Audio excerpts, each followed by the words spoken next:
Hey guys, welcome back to another video from the channel Learn from Basics. This is Joe here, and today we are doing the part 1 of the video where we create a really fun but easy and also a project that covers almost all the important topics of OpenCV. Now you might be wondering, what project are we making? Well, we are making a very fun and easy document scanner. Now as you can see, this is a lot of code. This is not that much code. It's only 64 lines of code. So it's really easy, but at the same time, it's also very, it covers a broad range of OpenCV functions and etc. Mainly, we'll be working with contours, which will be really good. Now, this project will be broken into 2 parts to make the length of these videos shorter. In the first part, we're going to find the page, the location of the page, and in the second part, we're going to get the scanned version of it. So before that, let's talk logic real quick, shall we? So I'm going to run this program. And as you can see, we have a bunch of images. But before we get into any of the images, let's take the input and the output. So let's minimize all of these. These are the things that happened in the middle of the program. But as you can see, this is the input. Pretty good. And again, the higher your video quality is, the better. And as you can see, this is the input. And this is the output. Now, the reason I didn't go farther away or tilt it in a different angle is because my camera that I use is it has low resolution. So that's why I didn't want the resolution to mess up any of the results. But towards the end of the video, we will test out our program with other images that I'll search off the web. So yeah, you'll get all of those links down in the description.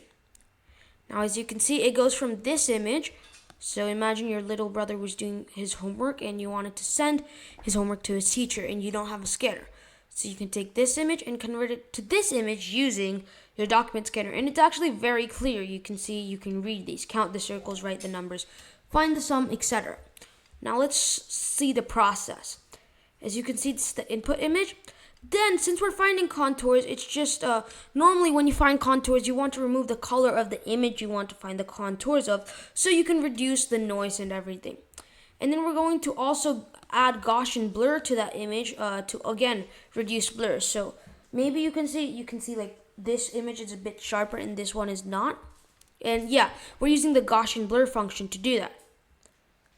Then over here, we're using the Canny edge detector to find all of the edges. And again, we want to make this as real-time as possible. So we're not going to add any sliders that's going to tell the user to set the slider values, because we want to make this as real-time as possible. And maybe later on we will like connect this OpenCV program to the Flutter SDK and make an application. But that's for another video. And then the next thing we do is we find the 4 corner points of our paper. As you can see, it detected the 4 corner points of the paper, and we do that by finding the biggest rectangle contour on the frame, which is this. Now, even though this laptop or like this background, even though that might look like a rectangle, it's not a rectangle. So as you can see, this is the biggest rectangle. So that's why these are the 4 points. And then we do some programming to read the scanned version of the document. So this is the basic theory behind this program. These are the behind the scenes of this program. Now we'll discuss the logic, not the logic, but how the functions work later on as we go on to those functions. But that's all the logic you'll need to know. So without any further ado, let's get right into writing our code. So guys, as you can see, we have the document scanner page over here, project over here. And then we have an image called image 2012 or 2012 with our image over here and the main.py library, not library, but file where we will be writing all of our code. Now, you can replace this image with any document you want, or you can download this image from the description down below along with the code. And I'll also link down where I got this worksheet just in case you needed it for some reason. But yeah, you can choose any image you want that has a document. Now, what we're going to do next, guys, is we're going to start writing our code by importing CV2. Now, I think the reason I have an error is because over here, my Python version is actually 2.7, when it's supposed to be 3.8. Oops. Okay. So yeah, for sometimes when you're doing projects, OpenCV Python might not be installed. So what you want to do is you want to go to terminal, say pip install OpenCV-Python. And then OpenCV should get installed. So as you can see, command prompt is downloading OpenCV. It does take some time, but it really shouldn't take that much time. Now, yeah, as you can see, it's almost done. So as you can see, whenever you download OpenCV, it automatically downloads NumPy, which is really helpful. Now that we have that out of the way, let's import CV2. And you might get an error, that's because it's indexing, but let's continue our code, shall we? Now the next thing we're going to do, guys, is we're going to create a variable called image, and we're going to store our photo into this variable. In order to do that, we can say cv2.imRead, just like the imWrite or video capture. imRead, for some reason, okay.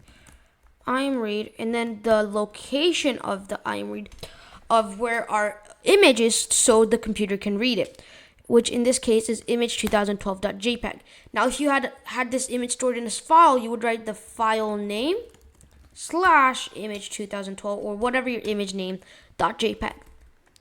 Now, what we're going to do next, guys, is we're going to cv2.show the image. cv2.imShow.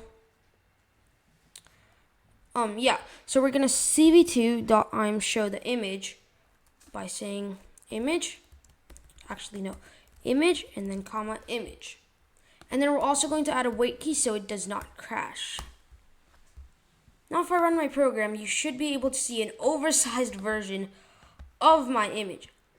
Now, in order to solve this problem, guys, what we can do is we can simply change the size to a smaller size. Like, we can change, instead of image being cv2.imRead, instead of the image being this big, what we can do is we can say image equal to cv2.resize, and then the source, which is going to be image, and the d size, or like the x and y coordinates, which I am going to make a 640 times 1.5.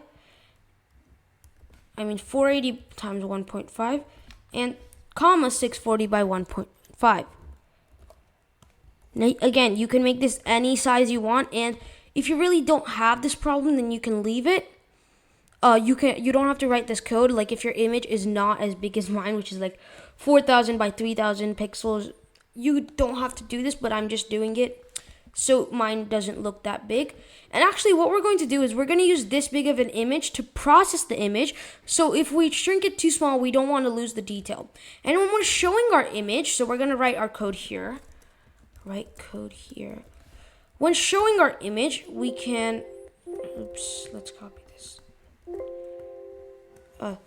So, as I said, when showing our image, before we show our image, we can make the image smaller. So we can make it 480 by 640. So now you'll see whenever I show my program, D size. Oh yeah, over here. The D size can't be a float, it has to be an integer. So that's why it's giving us an error. So we're going to turn these floats into integers, because an integer times float, it results in a float. So as you can see, our image is perfectly sized, and you can see some of these texts down here, they're kind of gone because of how small we shrank it. But if we comment this line and actually see the image that we're processing, you can see you can still read the text. So that's why I'm doing this. I'm doing this just so the user interface and everything looks neat, not too messy. And then we're doing this so we have a big enough image to process everything. Now, guys, do remember that every image variable we do, we're going to have to resize it to become smaller. Now, what we're going to do now is we are basically going to turn our image into black and white. So as I said, this is what many OpenCV programmers do in order to make our contour detection more effective and accurate. So we want to take out the color because sometimes the contour detection algorithm mistakes color for details. So we don't want that. So what we can say is we can say gray image equal to cv2.convert color, and then we give it the source, which is image, and then we say cv2 dot from what color to what color. So we'd say color underscore BGR, that which is the current color scale, to gray, which is basically black and white. And now what we're going to do is we're going to copy and paste this line of code, and again we're going to make this image smaller so it looks better, because currently the size is whatever 40 times 1.5 is and whatever 640 times 1.5 is. So we want to reduce the size. Capital I. So capital I. And then we can also show this over here. So we can say gray image. And then we can copy this. Copy this. And then we can paste it over here. Now this is the basic code. And yeah, so that's the basic code. And now if I run my program, you should be able to see nothing big, nothing much happened, but that's just the beginning of our program per se. So now that we have that down, guys, what we're going to do next is we're going to blur our image. Again, this is just to make the contours more accurate. Now, in order to do that, we can say blurred frame. And we can say cv2.gaussian blur, which is the algorithm or function we'll be using in order to blur our image. And then we give it a source, which is gray image. And then a kernel size, which I'm going to say 5.5, and then iterations, we can say 1. Now, yes, feel free to change this, but I think 5.5 is a really good place to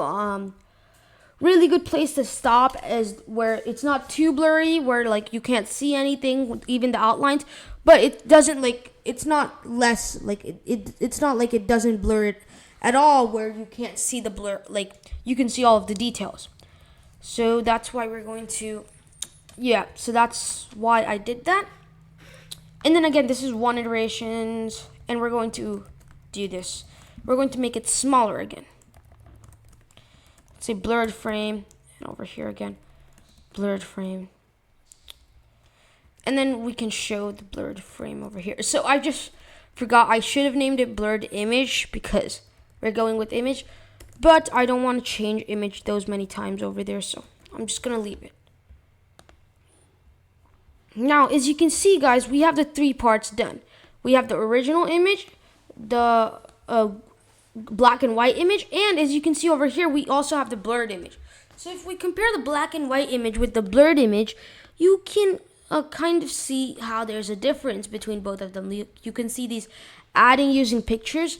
That part is a bit blurrier than this part, and etc. Now, feel free to add a trackbar to change this kernel size, but again, I want this to be as user-friendly as possible. So you simply pass in an image, and you get a chain of images or outputs. So that's why I'm not adding any trackers here. So actually, we're gonna put that up there.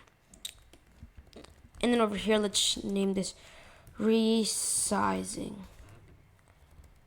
And then displaying.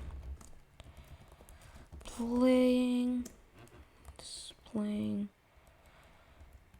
And then over here, we can say initializing.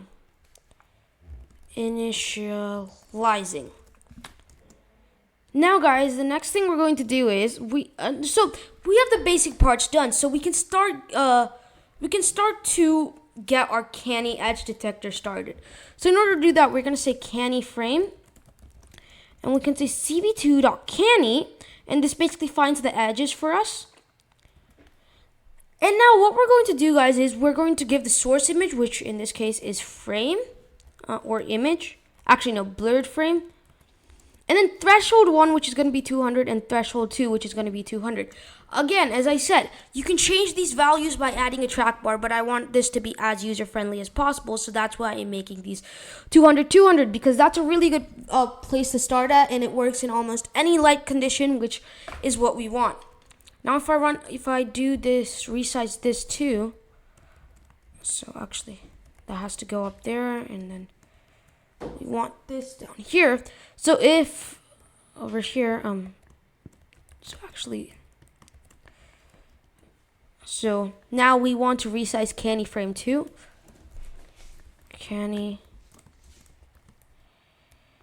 Canny frame.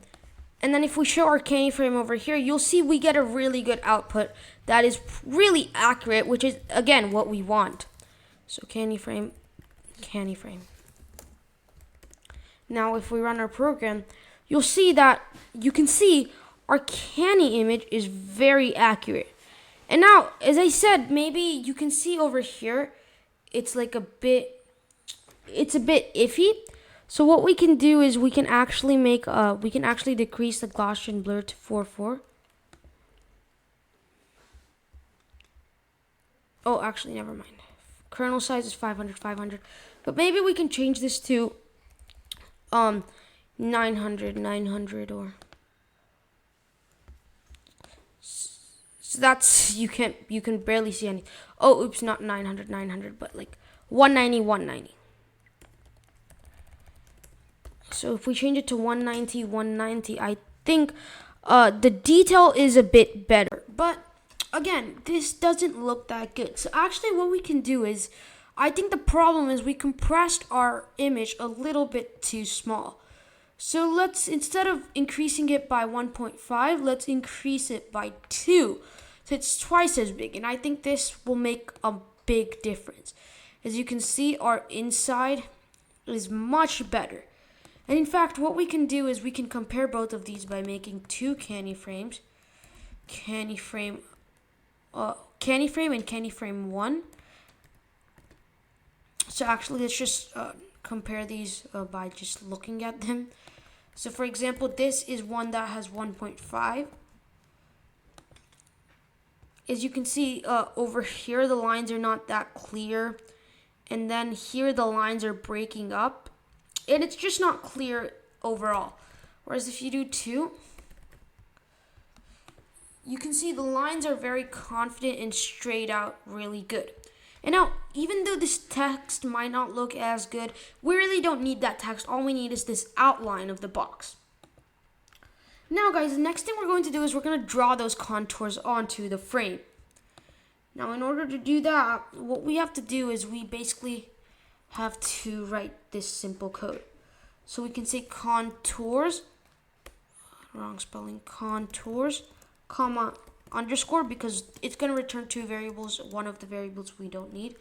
cv2.find contours, and then we have to give it where to find the contours, Canny frame, and then the mode, we're going to say cv2.render external, and then last but not least, the method, which I am going to say chain approx simple, not chain approx none, because I found that to be very efficient and just very more accurate. So that's why we're doing that. Now the next thing we're going to do, guys, is we're going to create a new frame called contour. And in order to draw that, we're going to say contour frame equal to, I spelled contour wrong again, but basically image.copy, and then this copy the image, this main image onto the contour frame. And then we can say, so then we can say contour frame equal to cv2.draw contours, contour frame. And then I believe we have to give it the contours, which we stored in the contours variable.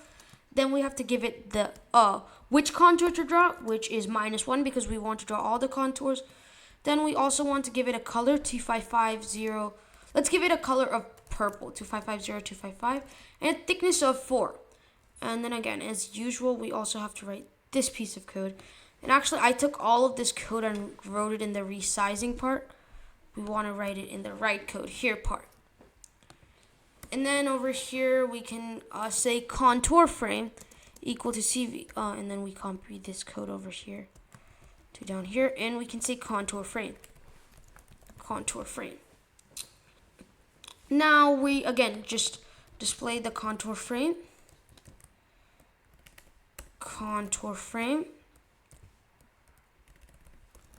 And then if we show the thing, guys, you can see it draws contours onto the frame. And for some reason, it didn't pick up this contour over here. But again, that's fine. As long as we got the main contour, which is this output contour over here, we are absolutely good. And actually over here, let's try chain approx none. Maybe that'll give us better outputs. Okay, so chain approx simple it is. But as you can see, we really don't need those inside values. All we need is this outside main bounding box value. Now guys, what we're going to do is this is going to be the last piece of code we're going to write in this video. But basically what we're going to do is we're going to find the biggest contour that's a rectangle in our frame. Now in order to do that, we have to first scroll through all of our contours. And we can do that by scrolling through the contours list using a for loop. So we can say for I in contour. So each contour in the contours list will be stored in I through each iteration. Then we want to get the contour area. So we can say area equal to cv2.contour area. Again, this gives us the contour area. And then we give it the contour, which is I. Now what we want to do is we want to set aside all of the small contours, which we really don't need. So for that, we can say if area is greater than 500, only then I want you to do these methods. Because sometimes when you're taking an image on surface like wood, there will be thousands of contours because of the small details. So we just want to check if there's a rectangle to the contours that are big enough, like that are a rectangle. And then what we're going to do next is we also want to find the biggest contour. So we're going to make a thing called max area, and we're going to set the area to 0. So this is basically like the sorting method where you find the biggest number in a list. In order to do that, you scroll through each item in the list and you store the biggest item in the list each time into a variable. That's basically what we're doing over here. And then if the area is greater than 500, we want to get the perimeter, which is going to be peri equal to cv2.arc length of the contour, which is I. And yeah, we want it to be closed. Then we also want to get the approximated edges. So what we can say is we can say edges equal to cv2.approx poly dp. So what this basically does, guys, is it gives us all of the edges in our contours. So it gives us the 4 edges in our contours. And then we can say I, and then this value, the epsilon, you just have to say 0.2 times the perimeter. And then last but not least, we want it to be closed. Now guys, what we want to do is we want to say if the area is greater than the max area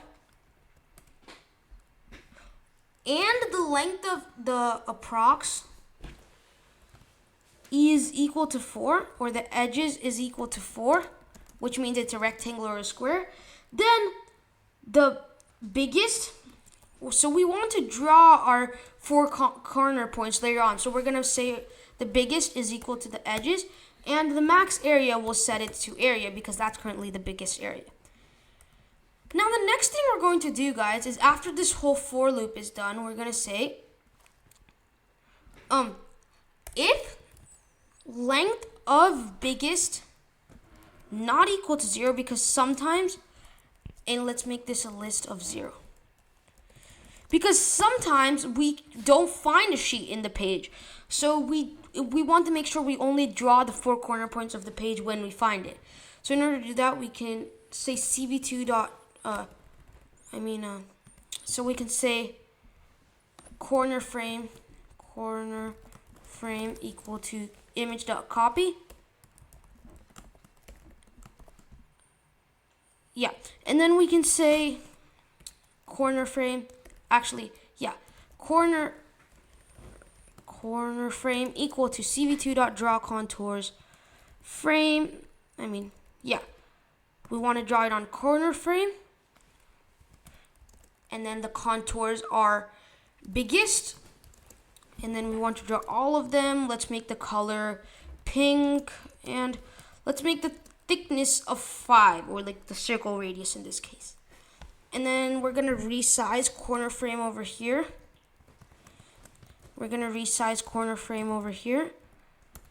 We'll see corner frame.